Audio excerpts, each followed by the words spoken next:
नमस्कार,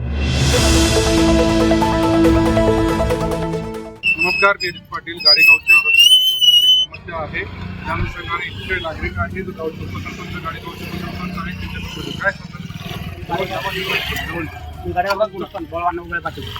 इथलं अंडरग्राऊंडचं काम अधिकाऱ्याच्या मागे लावून चालू केलं. अंडरग्राऊंडचं काम चालू केलं, उडापुलाचं काम बंद आहे 1 वर्षापासून. तर इथलं अंडरग्राऊंडचं काम चालू केल्यावर या अधिकाऱ्यानं कोणी लक्ष दिलं नाही. इथं रोड होणं जरुरी आहे. झुंडा उडाला आहे, इथं ॲक्शन व्हायला. शाळा जाणाऱ्या लेकरांना, कॉलेजमध्ये जाणाऱ्या शेतकऱ्यांना वर्गांना, शेतकऱ्याचा वर्गाचा इथला ऊस गेला नाही या रस्त्यामध्ये 2 महिन्यापासून. आज गव्हाची खळी चालू आहे, सोयाबीनची खळी चालू आहे. इथून वाहतूक न्यायला, शेतकऱ्यांना भाजीपाला न्यायला शाळेत एका जणांना त्रास व्हायला. धूळ एवढी उडाली, अक्षरशः धुळीला डोळे जळ काढले आणि रस्त्यात हे चढ उतार आहे. इथं उतार बरोबर केला नाही, त्यामुळे ॲक्सिडेंट झाली. हे रस्ता पावसाळ्यापूर्वी करणं जरुरी आहे. कारण की वारंवार सांगून तहसीलदाराला बोललेलं आहे, अधिकाऱ्याला बोललेलं आहे, रेल्वे अधिकाऱ्याला डिव्हिजन सांगलेलं आहे, सांग डिव्हिजन बघा इथला अंडरग्राऊंड आधी करून घ्या. कारण हा मुख्य रोड आहे, उमरी हैदराबाद जाणारा रोड आहे. मातासाहेब आमची मातासाहेब देवीचा रोड जाणारा रस्ता आहे. या रस्ता इथं अत्यंत अधिक करायला जरुरी आहे. अंडरग्राऊंड काम आणि गुलाबफुलाचं काम करणं जरुरी आहे. हे कमीत कमी 1 वर्षापासून आणि इथलं 2 महिन्यापासून काम थांबलं. अंडरग्राऊंडचं काम चालू केलं तर अजून डबल थांबले. त्यामुळे तात्पर्य पावसाळ्यापूर्वी हे काम करणं जरुरी आहे. इथल्या गावकऱ्याची मागणी आहे. इथले गाव, इथले जवळपास वाडी, चिरपूर, बामणवाडा हा मार्ग मुदखेड उमरी हैदराबाद मार्ग आहे. इथं अँब्युलन्सला या त्रास झाला.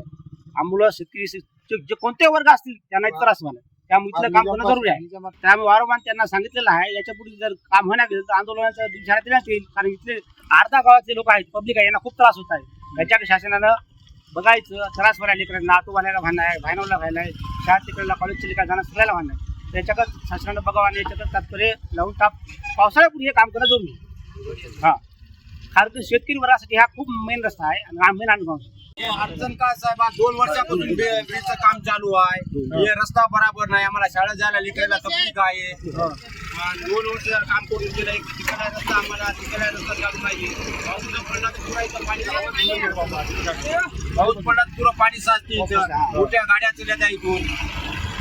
एक रस्ता बरोबर नाही, काम बरोबर करणारे काम नाही. ब्रिज रेल्वेवाले सुद्धा अंडरग्राऊंडचं काम केलं नाही फायनल.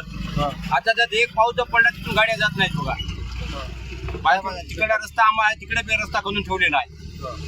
आज पाणी पडलं तर गाडेगावातून नांदेडा जायला एक रस्ता सुद्धा नाहीये. या शासनानं काहीतरी करावं लवकर.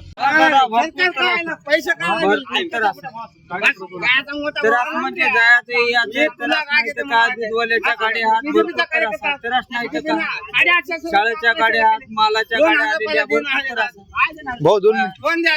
नाही तर कसं आहे. आज या गिरीमुळं भरपूर त्रास आहे.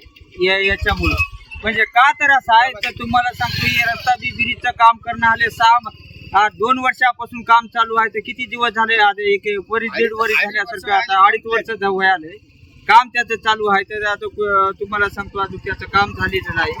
तर तुम्हाला सांगतो आता कसं करणार जाणारे येणारे वाहतुकानं. आज आम्हाला तिकडला रस्ता आहे तर तिकडला रस्ता बंद. हा, कोण्याही सुवासानं जावं आम्ही. हा, महत्वानं कोण्या जायचं. समजा इकून केलं तर इकून गाड्या यायला. याच्यामध्ये हे व्हायला, त्याच्यामध्ये आता ते कसं आहे जावा कोणी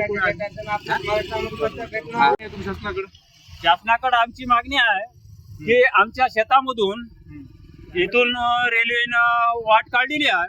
आम्हाला काही 1 रुपया भेटला नाही, काही नाही. आम्हाला आमचे पैसे द्यावं, नाही तर रस्ता रोखण्यात येईल. तुम्हाला पैसे दिले शासनानं 1 रुपया दिला. कशामध्ये? आता ते शासनाला माहीत. शासनानं चौकशी करावं काय आहे ते आणि गावचे हात ना ते समजा साक्षी भरायला हात, समजा की माझं वावर आहे ते सांगायला ती तयार आहात. आताही सांगायला तयार. आता बी तुम्ही विचारू शकता, हे जवळ आहात ना माणसं, तुम्ही आता बी विचारू शकता कोणाचं वावर आहे, फलाण्याचं वावर.